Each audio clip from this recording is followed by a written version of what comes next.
बच्चों, आज हम एक संस्मरण पढ़ने जा रहे हैं 30 बरस का साथी रामविलास शर्मा, जिसके रचयिता हैं अमृतलाल नागर।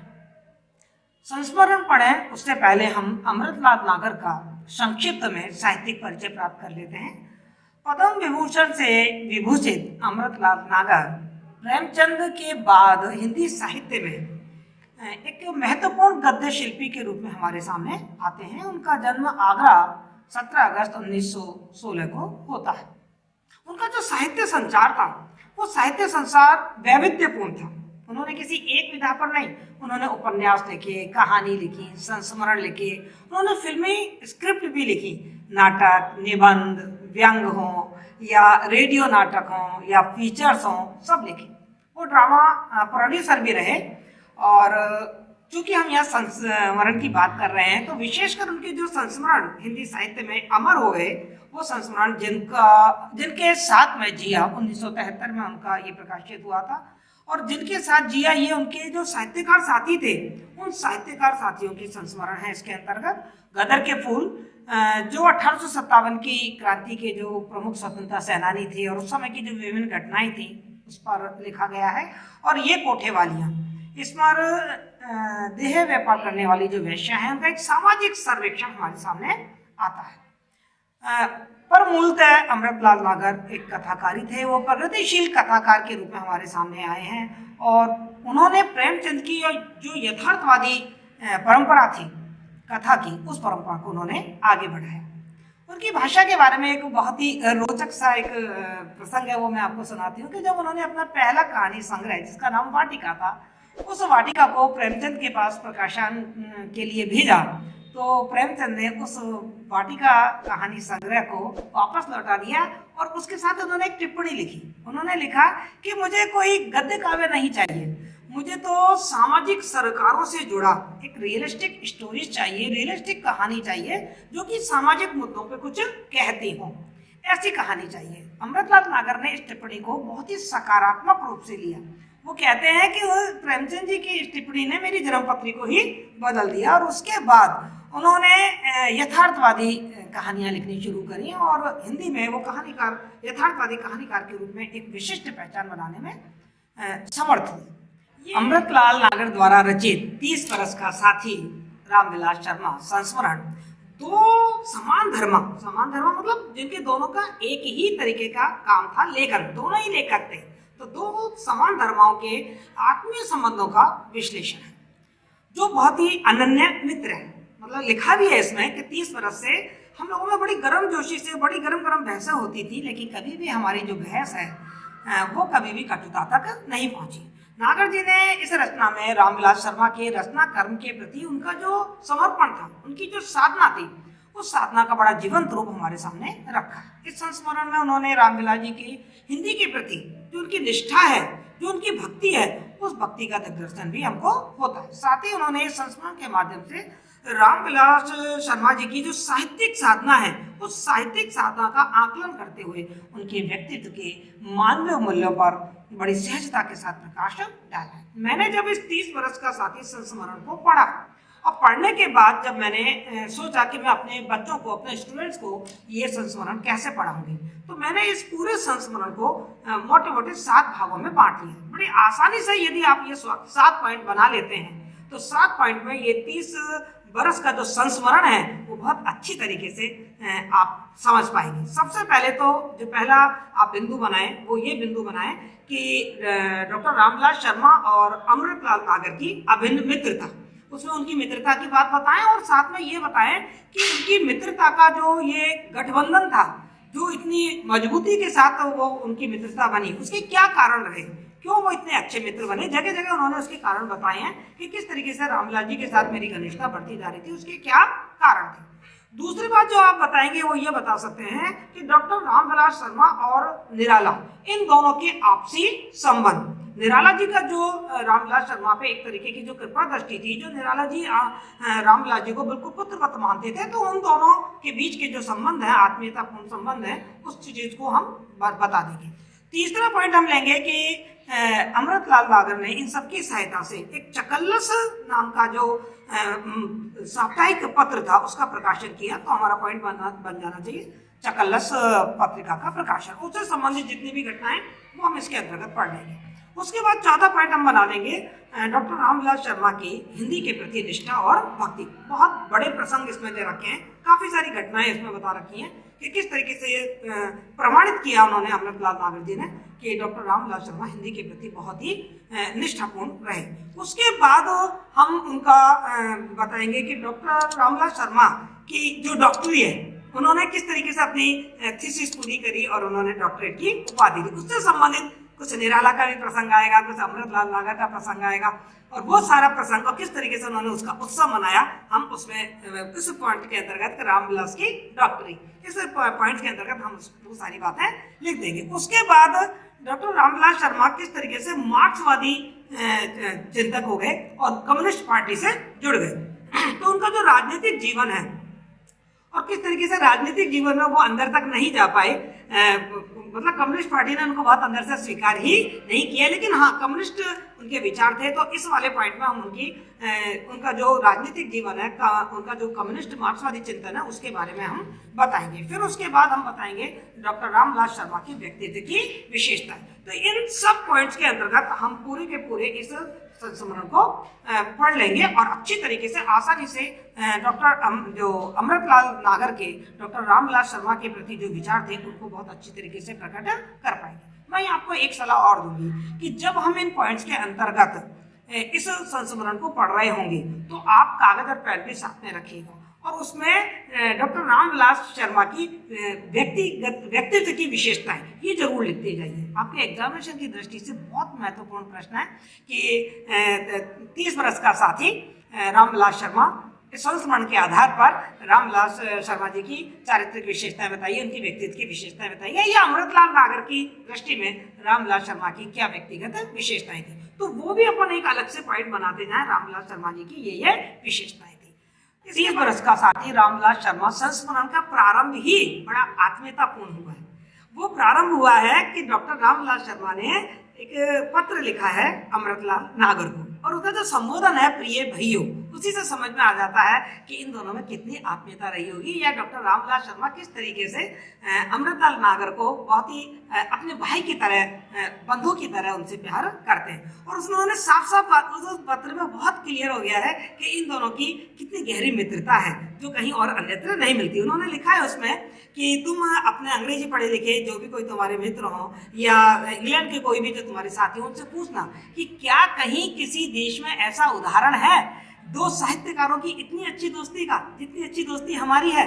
क्या इंग्लैंड के कभी दो साहित्यकार इस तरीके से आपस में मित्रवत संबंध रखे हैं जो कि उनमें कोई साहित्यकारों जैसा संबंध नहीं हो, उसमें किसी साहित्यकार और साहित्यकार के जो भक्त हैं उन जैसा संबंध ना हो, उनमें केवल आपस में पत्राचार का संबंध ना हो, बल्कि 30 साल तक उनका साहित्यिक जीवन एक दूसरे से ऐसे जुड़ गया हो कि कभी भी कोई द्यूतम पैजार या कभी भी कोई कहना चाहिए मुंह फुलोबल, मतलब इसका दोनों शब्दों का मतलब ये है कभी भी आपस में कोई लड़ाई नहीं हुई है, बल्कि जो उनकी बहसें थी, जो उनका आपस का व्यवहार था, उस व्यवहार ने उनकी मित्रता को और ज्यादा गढ़िया दिया। ये शब्द लिखे हैं रामविलास शर्मा ने। तो उसी से समझ में आ जाता है कि नागर साहब और रामविलास शर्मा के संबंध कितने आत्मीयता पूर्ण थे। उसके बाद नागर जी ने बताया है कि संस्मरण में मैंने कैसे लिखा है और इसके माध्यम से वो बता रहे हैं कि संस्मरण लेखन के तत्व क्या है, मतलब किस तरीके से हम संस्मरण लिखें। तो वो बता रहे हैं नागर जी कि मैंने सन 40 से लेकर 64 तक जितने भी रामविलास जी के पत्र आए थे उन सब पत्रों को अपने सामने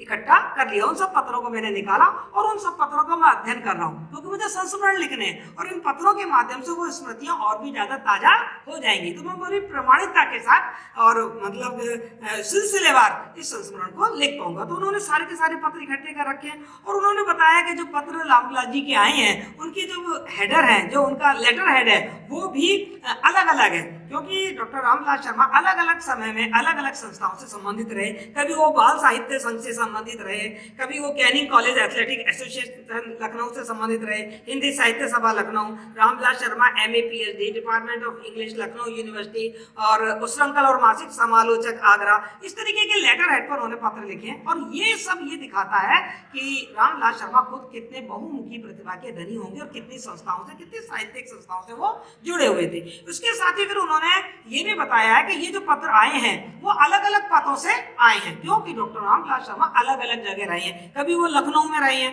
तो लखनऊ में वो कैलाश चंद्र लेन में रहे, मकबूलगंज में रहे, सुंदरबाग में रहे। उसके बाद फिर वो आपके आगरा में आ गए, तो आगरा में उनका बलवंत राजपूत कॉलेज रहा।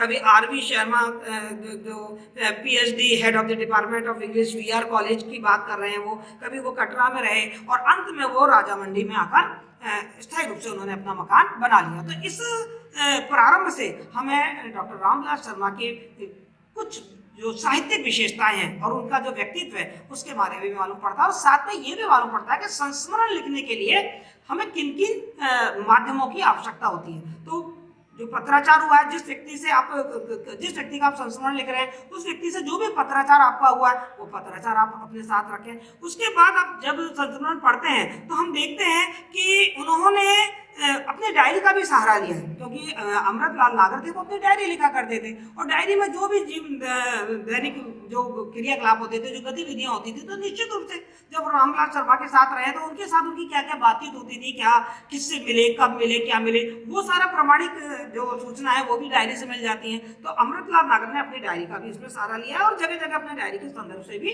डॉक्टर रामविलास शर्मा के बारे में हमें बहुत महत्वपूर्ण जानकारियां दी हैं। और तीसरी उनकी स्मृतियां, जो डॉक्टर रामविलास शर्मा के साथ उन्होंने मधुर स्मृतियां जी, जो उन्होंने जोशीली स्मृतियां जी, जो उन्होंने उनके साथ जो सक्रिय और गतिशीलता की स्मृतियां जी, उन सारी स्मृतियों के आधार पर उन्होंने ये जो संस्मरण है वो हमारे सामने रखा है, जो हिंदी साहित्य की एक महत्वपूर्ण निधि बन गया है 30 बरस का साथी रामविलास शर्मा।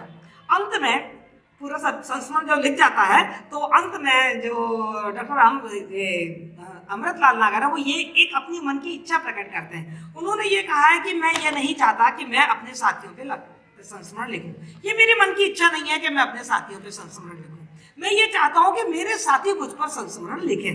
अब ये लिखने का क्या कारण था, ये क्यों लिखा है उन्होंने, तो उनकी भावना ये है कि मैं कुछ ऐसा मतलब महत्वपूर्ण कर जाऊं, कुछ ऐसी रेखांकित काम कर जाऊं कि जिस पर मेरे साथी संस्मरण लिखे मेरे बाद, लेकिन मेरे साथी बहुत जिए, मेरे से ज्यादा जिए, मतलब मैं उनका संस्मरण ना लिख के और वो लोग मेरा संस्मरण लिखें, यानी कि वो मेरे बाद तक जिए। उन्होंने कहा भी है कि रामविलास बहुत जिए, मैं नहीं चाहता कि रामविलास पर संस्मरण अभी लिखूं, क्योंकि अभी तो रामविलास को बहुत कुछ करना है। और उन्होंने कहा भी है कि रामविलास चाहते हैं कि उनके पास एक योजना है और उस योजना में वो कह रहे हैं कि मैं चाहता हूं कि मैं लगभग 20 किताबें हैं जो मैं और लिखूं। तो वो नागर कह रहे हैं कि जब उनकी वो 20 किताबें लिख जाएंगी तो हिंदी साहित्य की एक बहुमूल्य खाती होगी, विरासत होगी, उसके तो वो कितना गौरवशाली क्षण होगा मेरे लिए। इसलिए मैं नहीं चाह रहा था कि मैं अभी संस्मरण लिखूं, लेकिन बहुत अच्छा हुआ कि अमृतलाल नागर ने ये संस्मरण लिख दिया। क्योंकि मैं आपको बात बताऊं कि अमृतलाल जो नागर थे वो 1916 में उनका जन्म हुआ और डॉक्टर रामविलास शर्मा का 1912 में जन्म हुआ, लेकिन अमृतलाल नागर रामविलास से पहले ही इस दुनिया से कूच कर गए 1990 में और रामविलास शर्मा 2000 तक हमारे बीच में रहे। तो बहुत अच्छा हुआ कि अमृतलाल नागर ने अपने जीते जी रामविलास जी पर यह संस्मरण लिख के हम हिंदी के जो विद्यार्थी हैं उनके लिए एक बहुत महत्वपूर्ण काम कर दिया कि हमने एक ऐसे हिंदी निष्ठ विद्वान और एक समर्थ समालोचक के जीवन के बारे में जानकारियां हमारे पास आई। यदि वो यही इंतजार करते रहते तो ये इतनी अमूल्य था कि हमारे पास नहीं आती। अमृतलाल नागर जब डॉक्टर रामविलास शर्मा के बारे में संस्मरण लिखने की तैयारी करने लगे तो उन्होंने सारे पत्र और उनकी डायरी उनके सामने थी। वो कहते हैं कि वो सारे पत्रों और उनकी तिथियों और उनकी घटनाओं और उनकी तारीखों के का ऐसा प्रभाव मेरे मन पर पड़ा, ऐसा लगा जिसमें मेरा जो मन है वो स्मृतियों की एक मदमस्त करने वाली एक मादक तरंगों में बहा चला जा रहा था और मैं अपना इस अधेड़ उम्र के सारे सुख दुख को बिल्कुल भूल गया। और जब मैं वर्तमान में आता हूँ तो मुझे लगता है जैसे मैंने कोई एक नया ही जन्म ले लिया है। और उस स्मृतियों ने अमृतलाल नागर कहते हैं कि मैं अपने वर्तमान अधेड़ अवस्था को तो भूल गया और मैं अपनी जवानी की जो मेरे 18-19 साल की जो एक जवानी की उम्र थी, जो एक लड़काई वाली उम्र थी, उस लड़काई वाली उम्र में मैं जा पहुंचा। और वहाँ उनको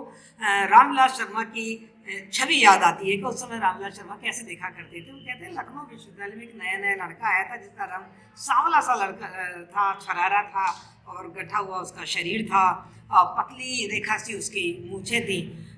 उस व्यक्ति के बारे में मैंने कभी इससे परिचय नहीं हुआ था, पर उस व्यक्ति के बारे में मैंने निराला जी के मुंह से बहुत बार सुना था। तो मुझे बड़ी उससे मिलने की उत्कंठा थी कि मैं उस व्यक्ति से कब मिलूंगा। निराला जी जिस व्यक्ति की इतनी तारीफ करते हैं, वो कहते हैं एक दिन में एक सरस्वती पुस्तक भंडार एक दुकान थी, मैं उस पर बैठा हुआ था कि सामने से साइकिल से एक लड़का गुजर रहा था। तो जो दुकानदार था, जो मालिक था, वो मालिक बोला कि ये जो अभी जो साइकिल से निकले ना, वो रामविलास शर्मा थे, लेकिन वो मेरी आंखों से जब तक ओझल हो चुकी थी। पर मेरे इन सब बातों से मेरे मन में बहुत उत्कंठा थी कि मैं किसी तरीके से रामविलास जी से मिलूं। तो वो कहते हैं कि वो जो दिन थे सन 1934-35 के, वो मेरे जीवन के काफ़ी कठिन दिन थे।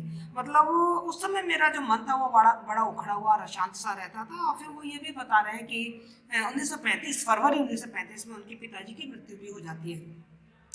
उसके बाद जो निराला जी हैं वो बहुत जल्दी नागर जी के पास आते रहते हैं, क्योंकि निराला जी का नागर जी के ऊपर भी बहुत कृपा दृष्टि, बहुत अच्छा सहृदयता का व्यवहार था। तो वो उनके पास जल्दी आते जाते रहते हैं और नागर जी भी निराला जी के पास आते जाते रहते हैं। कहते हैं उसी बीच एक दिन ऐसा मौका लग गया, मतलब इससे पहले तो कहते हैं मैं जिस भी साहित्यिक गोष्ठी में जाता कि आज मैं रामविलास जी से मिलूंगा, तो जाता तो मुझे मालूम पड़ता कि या तो वो निकल चुके हैं या वो आए नहीं है। एक दिन अचानक ऐसा होता है कि रामविलास जी के यहाँ रामविलास जी भी जाते हैं निराला जी के यहाँ, और अमृतलाल नागर भी वहाँ पहुँच जाते हैं। तो निराला जी रामविलास जी का जो परिचय है वो नागर जी के साथ कराते हैं। और मतलब बहुत अच्छी तरीके से वो कह रहे हैं कि जब निराला जी थोड़े से मूड में होते हैं तो काफ़ी दिखावा भी करते हैं, तो बड़ा चढ़ा के वो रामविलास जी का परिचय कराते हैं कि ये बहुत देखना एक दिन ये डॉक्टर बनेगा और इसकी अंग्रेजी की आगे तो सब बड़े बड़े भी पछाड़ जाएंगे। तो इस तरीके से इनकी आपस में मुलाकात वहाँ हुई। निराला जी बोलते रहे और ये दोनों भी आपस में एक दूसरे से थोड़ा बात करते रहे। लेकिन नागर जी कह रहे हैं कि जो रामविलास जी थे वो काफी रिजर्व नेचर के थे, वो तो कम बोल रहे थे, बहुत ही कम बोल रहे थे, शंकालु सी, मतलब थोड़ा सा संकोचित उनका नेचर था। और मैं बहुत तकल्लुफ, मैं विश्वास नहीं करता था, तो मैं एकदम फ्री होके बात कर रहा था। लेकिन तो इसलिए जो हमारी दोस्ती है, वो हमारी दोस्ती की जो गाड़ी है वो रुक रुक कर ही काफ़ी आगे बढ़ी। लेकिन फिर भी निराला जी के साथ रामविलास जी कभी कभी अब नागर जी के घर आने लगे और इस तरीके से इनकी धीरे धीरे मित्रता बढ़ती चली गई। वो बता रहे हैं कि हमारी मित्रता बढ़ी कैसे, इसके कारण वो बता रहे हैं। तो वो कह रहे हैं हमारी मित्रता सबसे पहले तो ऐसे बढ़ी कि हम बचपन के कुछ मेरे साथी थे जो सभी इंटेलेक्चुअल थे और साहित्य का अभिरुचि रखते थे। तो हम आपस में बहुत बार शब्दों को लेकर काफ़ी मज़ेदार खोद विनोद करते रहते थे। तो उसमें रामविलास जी भी शामिल होते थे। तो वो जो कड़ी है, उस कड़ी ने हमारी दोस्ती को एक मजबूती प्रदान करी, क्योंकि हम आपस में शब्दों को लेकर बातचीत करते ही रहते थे। और आगे चलकर ये जो कहते हैं कि ये जो हमारी शब्दों को लेकर जो खोद विनोद की जो प्रवृत्ति थी, उसी ने ही उस शब्द विन्यास रामविलास जी को भाषा विज्ञानी बना दिया।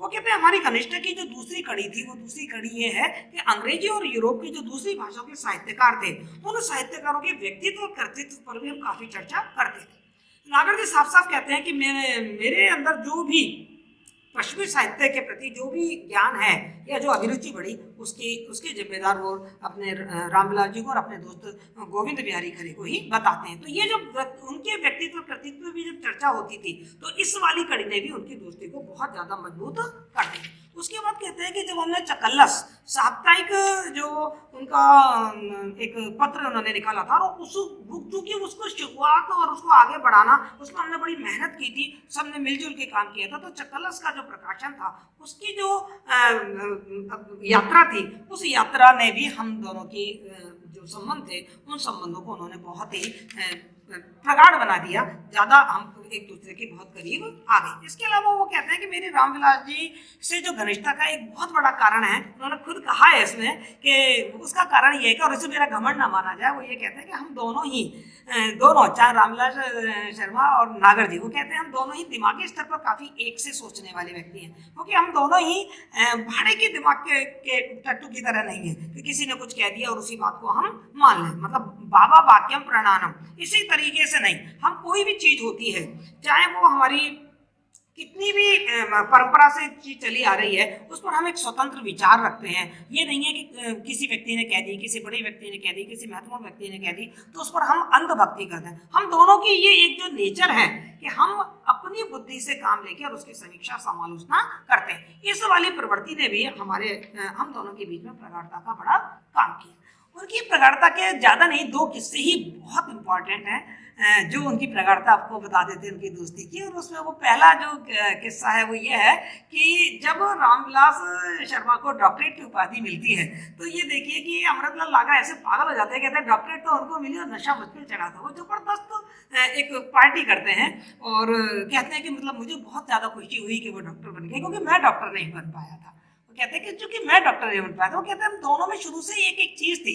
मतलब डॉक्टर रामविलास शर्मा तो मेरा जैसा नाटककार और उपन्यासकार बनना चाहते थे और मैं उनकी तरह डॉक्टर बनना चाहता था। एक ये जो चीज थी ये भी हम दोनों में घनिष्ठ। और फिर क्या करते थे, अपने इस अभाव को हम एक दूसरे के अंदर देखकर और उसकी पूर्ति कर लिया करते थे। तो हम लोगों की दोस्ती का एक बहुत बड़ा जो प्रगाढ़ता का एक बहुत बड़ा कारण था वो ये भी चीज थी। तो और अमृतलाल नगर ने ये भी बताया कि मतलब मेरे जो घर के लोग थे वो चाहते थे कि मैं बड़ी बड़ी डिग्री हासिल करूं, पर मैं वो डिग्री हासिल नहीं कर पाया। और रामविलास ने जब ये डिग्री हासिल करी तो मुझे लगा जैसे मैं ही डॉक्टरेट हो गई है मेरी और मैंने डॉक्टरेट प्राप्त कर ली है। दूसरी बात वो कहता है कि जो रामविलास जी की एक नेचर थी कि वो मुझे हमेशा लेखन के लिए, काम के लिए बड़ा प्रेरित करते रहते थे। वो यदि मैं जरा भी थोड़ी ढीलम ढाल करता था तो वो कोतवाल की तरह तनकर खड़े हो जाते थे और मेरे से वो काम करवाते थे। मतलब कोई गोष्ठी हो रही है, कोई साहित्यिक विचार गोष्ठी हो रही है तो उसके लिए मुझे लिखना पड़ता था, वो मजबूर होकर आके बैठ जाते थे कि नहीं लिखो इस काम को। इवन देन जब अमृतलाल नागर बॉम्बे चले गए तो वहां भी वो पत्रों के माध्यम से उनसे हमेशा उनको लेखन के लिए उनको प्रेरित करते रहते थे। और इसीलिए जो नागर जी हैं वो रामविलास जी को उन्होंने उनका नाम रख दिया था कोतवाल। वो या तो उनको डॉक्टर कह के बुलाते थे और या फिर उसको कोतवाल कह के पुकारते थे। तो ये सारी घटनाएं हैं, ये हमें ये साबित करती हैं कि डॉक्टर रामविलास जी की और अमृतलाल नागर जी की दोस्ती कितनी पक्की और मजबूत रही। मैंने जैसा आपको बताया कि हम इस वाले 30 बरस का साथी जो संस्मरण है इसको इन्हीं भागों में पढ़ेंगे, भागों में बांट के पढ़ेंगे। कि जैसे पहले हमने मित्रता की बात कर ली कि कैसे उनकी मित्रता शुरू हुई और वो प्रगाढ़ कैसे होती चली गई। दूसरी बात जो पॉइंट हम जिस पर हम विचार करेंगे वो करेंगे निराला और डॉक्टर रामविलास शर्मा। अमृतलाल नागर लिखते हैं कि जब रामविलास जी लखनऊ विश्वविद्यालय में पढ़ने के लिए आए तो लखनऊ आते ही थोड़े दिन बाद उनकी भेंट निराला जी से हो गई थी। और नागर जी बताते हैं कि महाकवि निराला रामविलास जी से बहुत ज़्यादा प्रभावित थे। वो हमेशा कहते थे कि बड़ा तेज लड़का है, डॉक्टर बनेगा एक दिन और देखना अपने गुरु सिद्धांत को भी अंग्रेजी में पछाड़ देगा। तो इस तरीके से जो निराला जी थे वो शुरू से ही रामविलास जी से बहुत प्रभावित थे। इवन देन नागर जी का परिचय भी निराला जी के घर पर ही रामविलास जी के साथ हुआ था। होली के 1-2 दिन बाद ये भी गए हुए थे नागर जी और वहाँ पर रामविलास जी भी मिल गए और उस समय भी निराला जी ने उनकी तारीफों के पुल बांध दिए थे।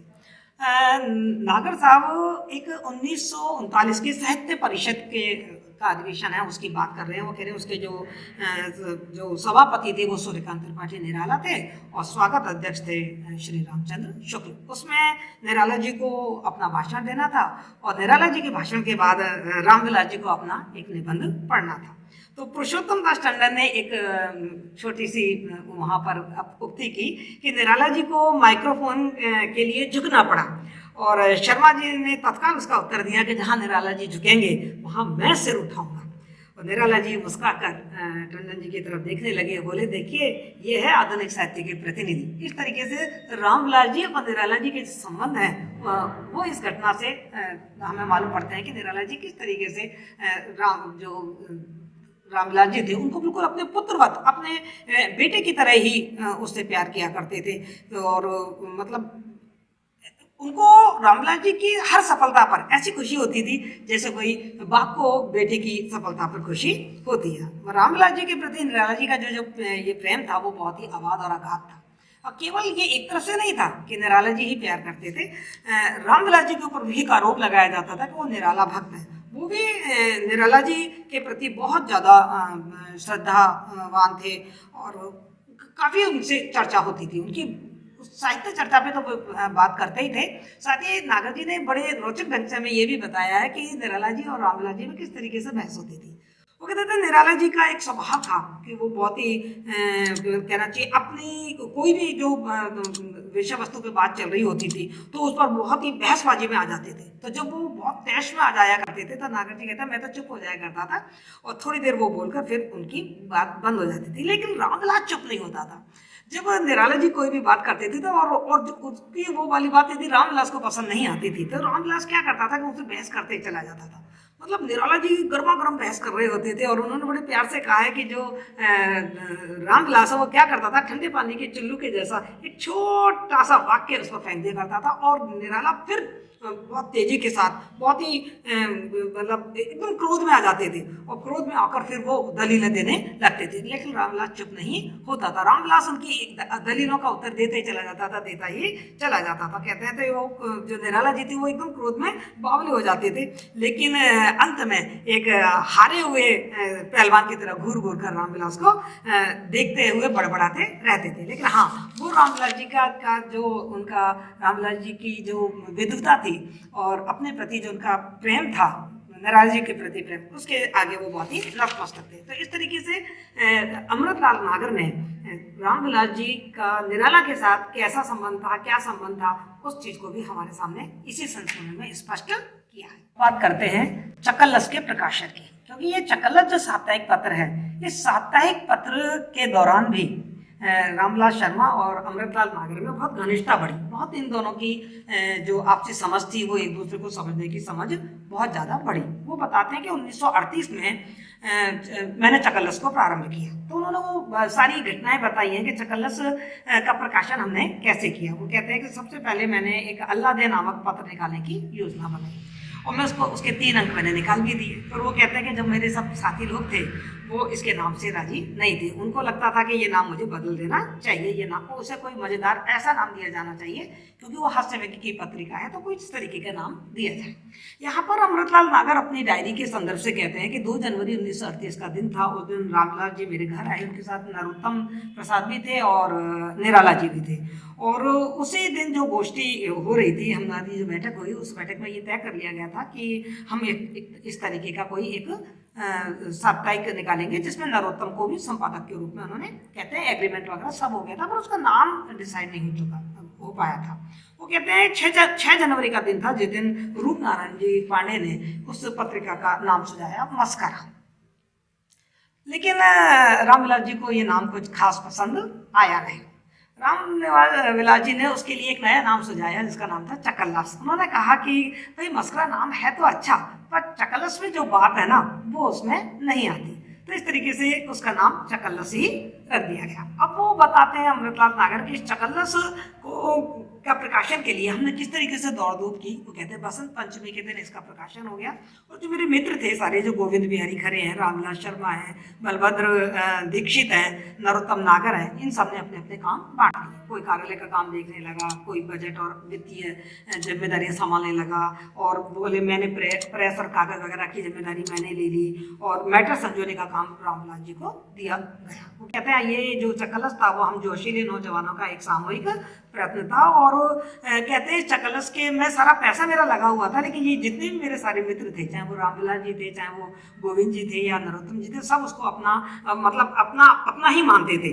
सब उसको अपने आप को उसका मालिक मानते थे। और वो कहते हैं कि ये चकल्लस के प्रकाशन ने खुद नागर जी ने भी कहा है कि उसने भी मतलब मेरी महाजनी और सामंती जो मेरे कुसंस्कार थे उनको मिटाने में भी इस चकल्लस ने बड़ा योगदान दिया। और सबसे बड़ा योगदान ये हुआ कि इस 1.5 साल के पीरियड में रामविलास जी मेरे बहुत निकट आ गए थे। तो इस तरीके से जो चकल्लस का प्रकाशन है वो भी रामविलास शर्मा के जिक्र के बिना पूरा नहीं होता है।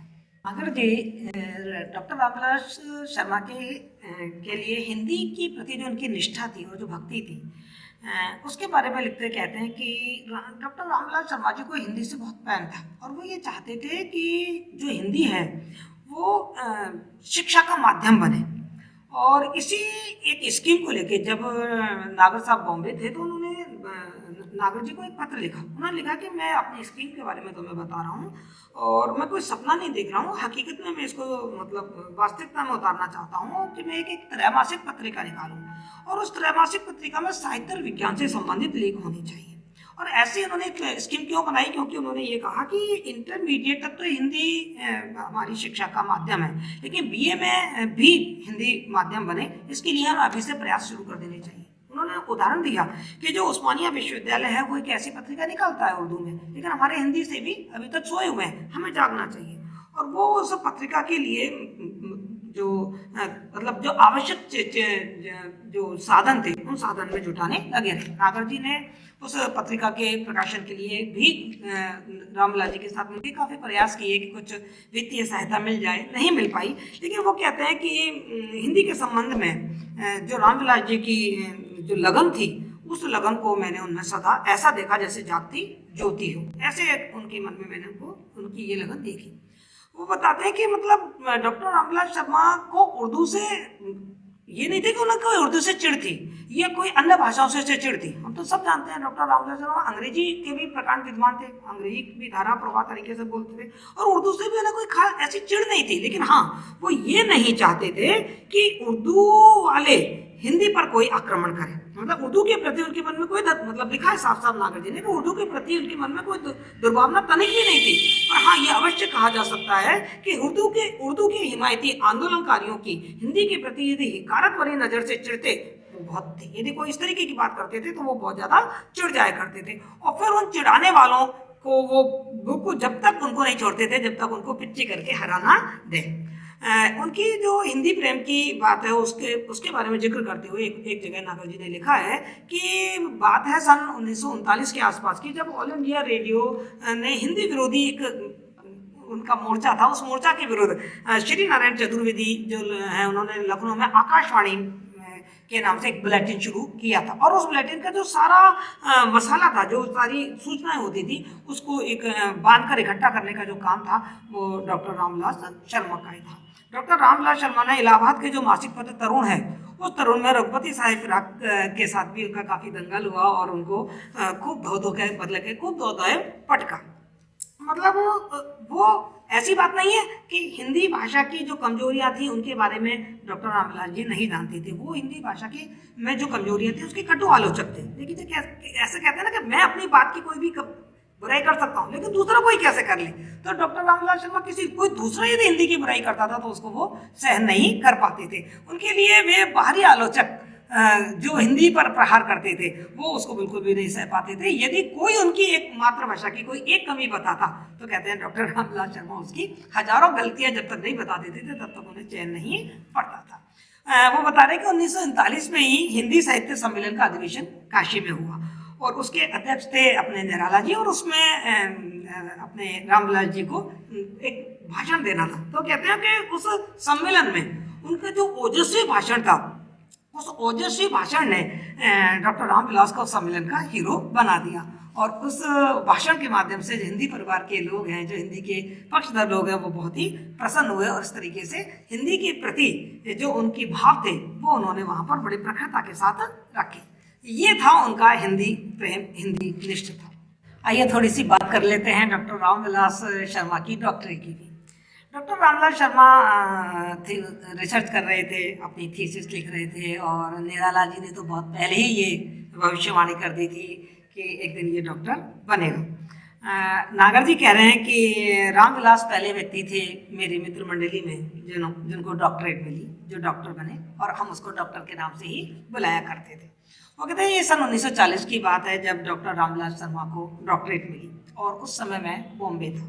तो वो एक रोचक सा किस्सा बताते हैं कि मैं जब बॉम्बे में था तो एकाएक जो रेडियो का प्रोग्राम आ रहा था लखनऊ स्टेशन से, तो उसमें अनाउंसर ने डॉक्टर रामविलास शर्मा का नाम की घोषणा की और उसके बाद मैंने डॉक्टर की आवाज़ सुनी। वो कह रहे मुझे इतना क्रोध आया कि मैं एक रेडियो प्रोग्राम से डॉक्टर रामविलास शर्मा की डॉक्टर होने की खबर सुन रहा हूँ, खुद उसने मुझे क्यों नहीं चिट्ठी लिखी। तुरंत जो नागर जी हैं उन्होंने एक चिट्ठी लिखी बड़ी गुस्से में कि तुमने मुझे क्यों नहीं सूचना दी कि तुम डॉक्टर बन चुके हो। तो रामविलास जी हैं उन्होंने उनको जवाब लिखा, उसमें लिखा कि अरे तुम रहे वही अमृत कोई दिल्ली में बाहर होता है तो कोई बम्बई में। ये तो निश्चित ही था कि डॉक्टरेट मिलते ही सबसे पहले मैं तुम्हें ही पत्र लिखता, और बिना पत्र के जब मेरे नाम के साथ तुमने डॉक्टर देखा तभी तुम्हारे कान खड़े हो जाने चाहिए थे। अरे भाई, ये डॉक्टरेट मुझे रेडियो वालों ने दी है। तब जाके उनका गुस्सा शांत हुआ। बाद में जब जैसे ही उनकी थीसिस पूरी हो गई और कॉन्वोकेशन होना था तो उन्होंने तुरंत अमृत को चिट्ठी लिखी, प्रिय अमृत, हमारा थीसिस अप्रूव्ड हो गया है और कॉन्वोकेशन में डिग्री मिल जाएगी, तुम्हारी बात सच है, अब लखनऊ आओ तो मिठाई खाई जाएगी। और जब वो आए तो उन्होंने जो पार्टी की है उसका भी उन्होंने वर्णन किया है कि किस तरीके से हमने सबने मिल के उसका उत्सव मनाया। बड़ा अच्छा सा उस उत्सव का भी अपना एक अलग ही मजा था कि उस दिन उनको पीने को तो बहुत मिला लेकिन खाने को कुछ नहीं मिल पाया। वो कहते हैं कि डॉक्टरी तो रामविलास को मिली थी लेकिन उसका नशा मेरे ऊपर बहुत चढ़ा हुआ था। और नागर जी ने कहा है कि मतलब उसकी जो डॉक्टरी का नशा मेरे ऊपर इसलिए चढ़ा, और वो बहुत लंबे समय तक वो नशा कभी आज तक भी वो नशा नहीं उतरा है, कि मैं डॉक्टरी को बहुत कीमती मानता था। उस समय डॉक्टर शब्द बहुत कीमती हुआ करता था, आज के मुर्गे के अंडों के जैसे पैदा नहीं होते थे उस समय डॉक्टर। तो वो कहते हैं कि चूँकि मेरे पिता भी चाहते थे कि मेरे पास बहुत डिग्रियां हों और मैं भी डॉक्टरेट करूं, पर मैं वो नहीं कर पाया। तो मैं अपने मित्र डॉक्टर रामविलास शर्मा ने जब डॉक्टरेट प्राप्त करी तो उसी में मुझे बड़ा आत्मसंतोष मिला। तो इस तरीके से ये जो घटना है रामविलास की डॉक्टरी, ये भी उनके संस्मरण को एक बहुत जीवंतता प्रदान करती है। नागर जी कहते हैं कि सन 44 में जब रामविलास जी बम्बई आए तो वो प्रगतिशील आंदोलन से प्रभावित होकर और बहुत हद तक मार्क्सवादी बन चुके थे। वो कहते हैं कि 42 के आंदोलन के बाद मैं भी थोड़ा सा बिखर गया था, और मैं इस समय जो रामविलास की नई उपलब्धि थी मार्क्सवादी विचारधारा, वो मुझे भी लुभाने लगी थी और मैं उसका अध्ययन करने लगा। लेकिन वो कहते हैं कि उस दिन मुझे बड़ा धक्का लगा जब मुझे ये मालूम पड़ा कि रामविलास विधिवत कम्युनिस्ट पार्टी के सदस्य बन गए हैं। मतलब मुझे ये चीज़ बिल्कुल नहीं अच्छी लगी, क्योंकि मेरा ये सोच था कि जो पॉलिटिकल नेता होते हैं वो साहित्यकारों को बहुत ही हल्के में लेते हैं। लेकिन रामविलास जी ने कहा कि नहीं, ऐसी बात नहीं है, तुम कम्युनिस्ट पार्टी को कांग्रेस की तरह मत समझो। तुम याद करो रूस की उसको क्रांति को, वहाँ पर यदि लेनिन था तो लेनिन के साथ जो बड़ा साहित्यकार गोरकी था उसके विचार भी वहाँ बहुत प्रभावित कर रहे थे।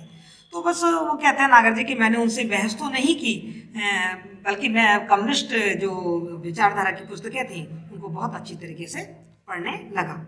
रामविलास जी तेजी से अपने पार्टी में अपना स्थान बना रहे थे, लेकिन पार्टी ने कभी भी उनको अपने अंतरंगता यानी कि उनको अंदर से नहीं जोड़ा, क्योंकि डॉक्टर रामविलास जो शर्मा थे वो बहुत ही एक स्वतंत्र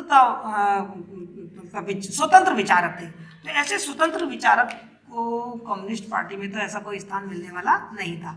तो धीरे धीरे हम ये देख रहे हैं कि यद्यपि वो कम्युनिस्ट पार्टी के सदस्य बने, लेकिन उसकी जो मुख्य धारा थी उससे वो नहीं जुड़ पाए।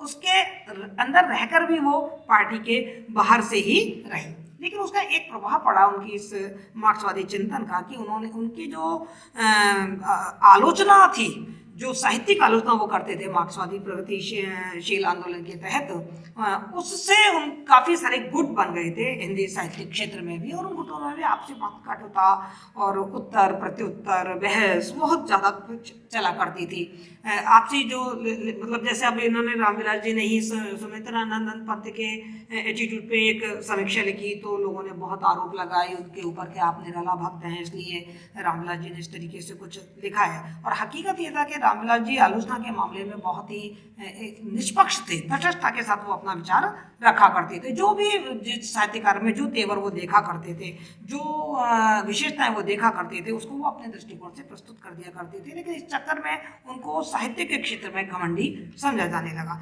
और इसी वाली बात के लिए नागर कहते हैं कि एक दिन मैंने डॉक्टर रामविलास शर्मा को खूब सुनाया, और खूब मतलब मैंने ना ये इधर उधर की करके उनको खूब अच्छी तरीके से, जैसे मैं भांग के नशे में था और भांग के नशे में उसको बहुत गालियाँ दी, और मैंने उसको यही कहा कि तू आखिर चाहता मतलब क्यों इनसे बहस करता है और क्यों एकदम लठैतों की तरह इनसे लड़ने लग जाता है। तो रामविलास जी बहुत शांति से उनकी सारी बातों को सुनते रहे और उनका अच्छा ये बता कि भैया तू चाहता क्या? तो उनका मैं केवल यही चाहता हूँ कि ये जो मुफ्त की ठाठा है ना, ये मत किया करता, जबरदस्ती तुझे इससे कुछ लेना नहीं है। गली के कुत्ते हैं भौंकते रहते हैं, ये शाम और तू उनके पीछे अपना काम धाम छोड़ के और इनके पीछे पड़ जाता है। अरे भाई अपने काम धाम पर, अपने साहित्य पर, अपनी रचना पर ध्यान दे। और कहते हैं उस दिन के बाद से रामविलास जी ने नागर जी की बात को मान लिया और फिर उन्होंने कह दिया ठीक है, अब जैसा तूने कहा है मैं वैसा ही करूंगा, लेकिन ये बता दे कि ये गले की कुत्ती थी मेरे घर में घुसे तो मैं क्या करूं? तो बोले तब तू हरगिज मत बख्शना। तो बस रामविलास जी उसके बाद से जब कहीं भी कोई ऐसी आलोचना का प्रहार हो या कोई ऐसी बात होती तो कहते थे भाई अमृत ने मुझे है ना गले के कुत्तों से लड़ने के लिए मना कर रखा है। इसलिए उन्होंने अपनी जो इस तरीके की जो बात थी ये अलग कर दी और फिर उन्होंने सन 57 की राज्य क्रांति, भाषा और समाज जैसी ठोस किताबें लिखी और ये उसी का परिणाम था कि वो इस तरीके की राजनीति से थोड़ा सा ऊपर उठकर और अलग तरीके से अपनी रचना पर ध्यान देने लगे थे।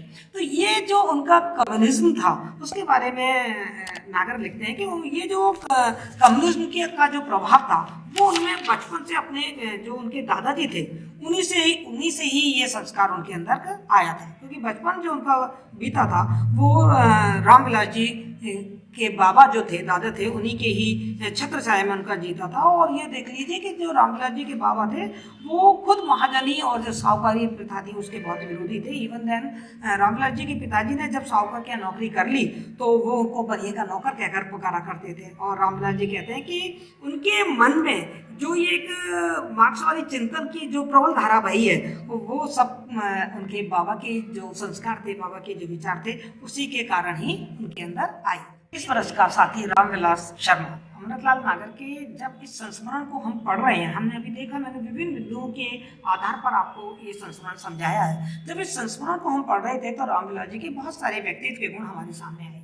यहाँ मैं उन व्यक्तित्व के गुणों को आपको बिंदु के रूप में दे रही हूँ और जब उन बिंदुओं का विस्तार करें तो संस्मरण में से वो उदाहरण और वो उद्धरण आप छांट कर लिख सकते हैं।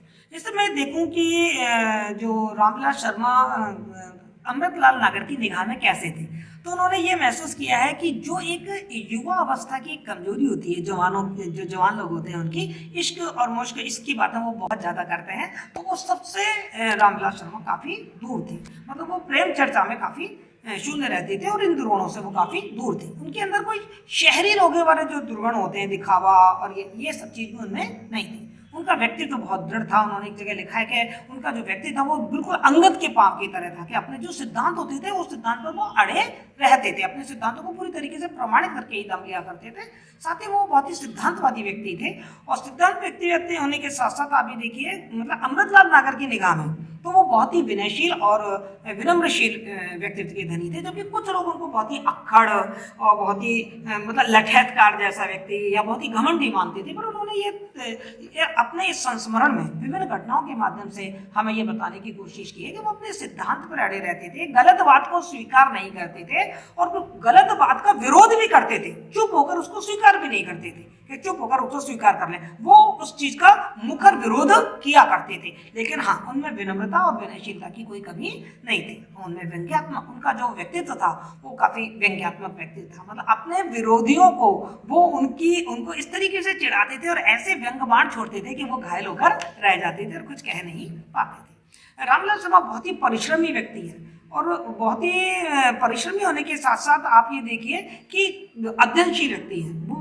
काफी अच्छा अध्ययन करते हैं और जो उनका उद्देश्य है उसके, जैसे चकलस का जब प्रकाशन हो रहा है तो रात दिन मेहनत में लगे हुए हैं। कोई भी सम्मेलन हो रहा है तो रात दिन उसके लिए नोट्स बना रहे हैं। जैसे लखनऊ आकाशवाणी से कोई बुलेटिन हो रहा है तो उसके लिए सारा मसौदा इकट्ठा कर रहे हैं। तो इस तरीके से जो रामविलास जी है वो बहुत ही परिश्रमी और एक अध्ययनशील व्यक्ति के रूप में हमारे सामने आते हैं। साथ ही हम देखेंगे वो एक सच्चे मित्र हैं जो अपने मित्रों को मोटिवेट करते हैं। तभी तो नागर जी उनको कोतवाल को बुलाते हैं कि वो नागर जी को भी हमेशा प्रेरित करते रहते हैं कि कुछ रचना करो, कुछ आगे बढ़ो।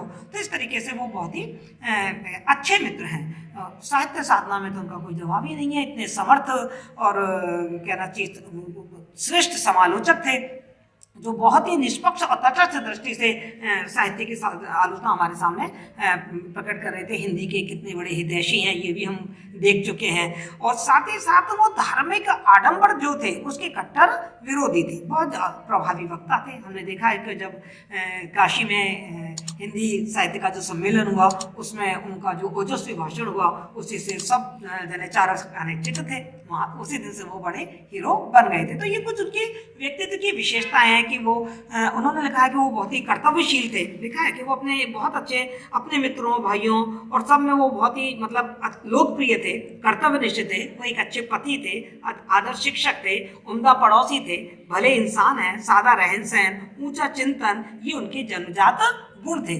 स्पष्ट रूप से अमृतलाल नागर ने उनकी जो व्यक्तित्व की विशेषताएं उनके बारे में हमारे सामने बताया। तो इस तरीके से ये जो संस्मरण है 30 साल का साथी रामविलास शर्मा, ये मुख्य रूप से हमारे सामने रामविलास शर्मा के व्यक्तित्व से संबंधित और उनकी जो आंतरिक विशेषताएं थी, बाहर से वो भले से कठोर और घमंडी और थोड़ी सी जिद्दी या कहना चाहिए हठीले दिखते थे, लेकिन उनका जो मन था वो किस तरीके से हिंदी साहित्य के प्रति समर्पित था और किस तरीके से उनके अंदर मानवीयता के गुण थे, वो सब इस संस्मरण को पढ़ने के बाद हमारे सामने आ जाते हैं। तो ये मैंने आपको बताया कि परीक्षा की दृष्टि से आप 30 वर्ष का साथी रामविलास शर्मा, इसको आप कैसे तैयार करें।